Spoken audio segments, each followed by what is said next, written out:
Is it me, or have those old scientists gone a bit quiet on the global warming front?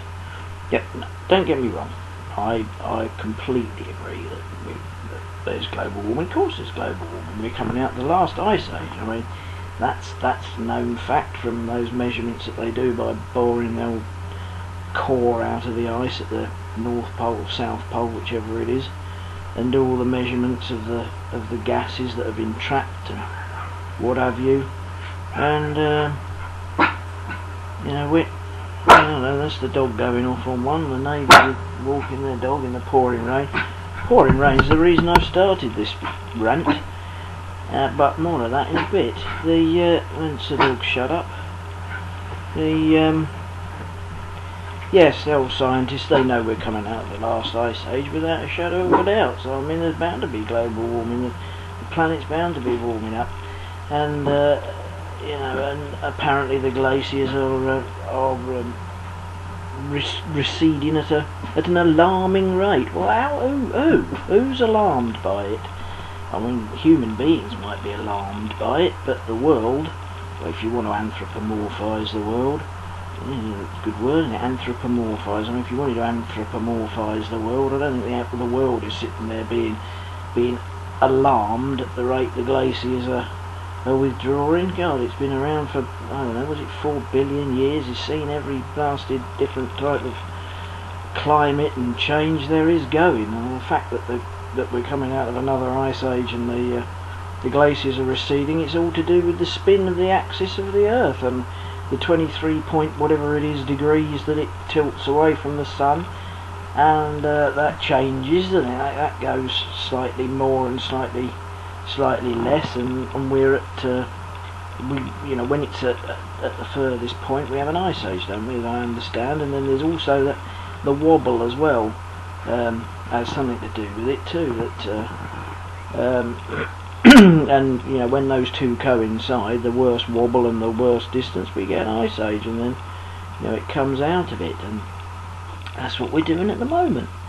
So and it makes me hoot when I don't want to pollute the planet, don't get me wrong, of course I don't want to pollute the planet like anybody else.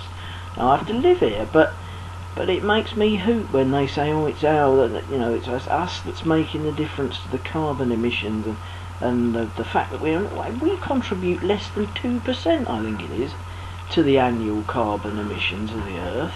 They're bloody great volcanoes. What about that thing last year in Iceland that stopped all the European flight travel for weeks and weeks on end? The bloody great gouts of carbon dioxide and sulfur dioxide and God knows what coming out of there. Not to mention, you know, the volcanoes that are constantly erupting, you know, around the world. It's just, it makes me hope really that they're blaming us for it. How on earth can it be us? And in any case, at the end of the day, if we do accelerate it away, why is it important?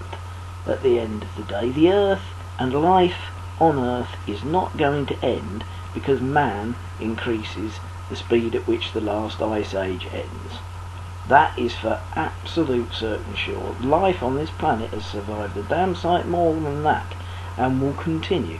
Man might disappear, cause his own demise. Well, at the end of the day, tough luck, you know. But as far as life is concerned on the planet, or saving the planet, that's the thing, that's to save the planet. No, save the planet as we like it. You don't need to save the planet will survive quite happily. The slogan wants to be changed to save the planet as we want it to look like. It's a bit like saving the pandas and the Bengal tigers and all that stuff. I know, I mean, Stephen Fry put it very well, more eloquently than I can, at the end of that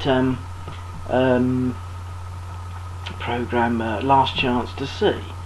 You know, that he said it's just morally wrong that we should allow these wonderful creatures to go extinct if we can do something about it. And fair enough, that's true. But at the end of the day, saving Bengal tigers and pandas, you know, I'm afraid life is going to go on this planet. You know, there's a very fascinating thing. I'll try and dig it out somewhere off of the internet, and I'll stick the URL to it at the bottom of this for this video if I can find it, and if not, I'll try and post the one that I've done. I did one for teaching a class of sixth formers one day.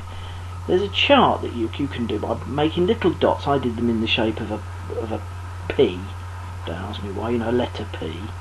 And you write them across the page, and you just fill up the page with as smaller font as you can get. And there's thousands of the blasted things on a single page, thousands of them. And then colour two of them are different. Two red ones somewhere in amongst all these black ones. And there's thousands on there. And each P, I can't remember the exact numbers, but each P represents, I think it's 1,000 species that have gone extinct on this earth. And the two tiny little red letters or symbols, whatever you want to use in there, represent what is alive on the planet today. I might say a million species or 1,000 million species, I can't remember how. But what it shows is the infinitesimally small number of species that are alive today in comparison with all those that have gone extinct from the beginning of life on this planet. And it just puts it into perspective. Us piddling about trying to save tigers and pandas and blooming great things like that just because we think they're cute is what once we're gone and whatever happens because of this global warming, the old bacteria will still be there and the little insects will still be there and life can start all over again. If it gets that dramatic, I don't think it'll even get that dramatic.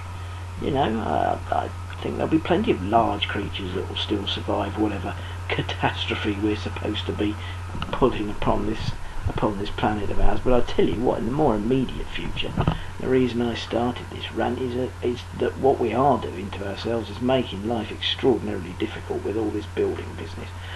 We've just been away down on the boat and just had to come back in an emergency because the village is flooded. Marvellous as governments, aren't they? They've just built a load of new houses up the road from us, a huge estate, far as the eye can see. And on the on the provisos that these Herberts can build these houses, they funded, or they were supposed to fund, or something, the local government to increase the flood defences of our brook, which is just out there, not very far from us, as you can tell by my hasty return home. And of course they built all the houses, lovely, and everybody's moved in, tarmacked over acres and acres and acres of field that would absorb all the water, of course. And then conveniently the funding has been withdrawn for increasing the flood defences. So we've got to try and raise it ourselves and lobby Parliament and what have you to get the blasted thing done. So, needless to say, we had a spot of rain, to say the least. I mean, don't get me wrong, it rained, alright.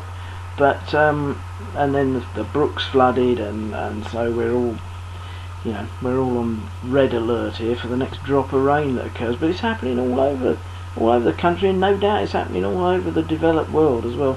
The more we tarmac these things over and don't take provision, for where the runoff is going to go, the worse it's going to get. And I don't fancy the idea of having my house flooded because, of course, the insurance premium goes right through the roof. And as for trying to sell the property, well, they are still, I suppose we mustn't grumble. Ta-ra.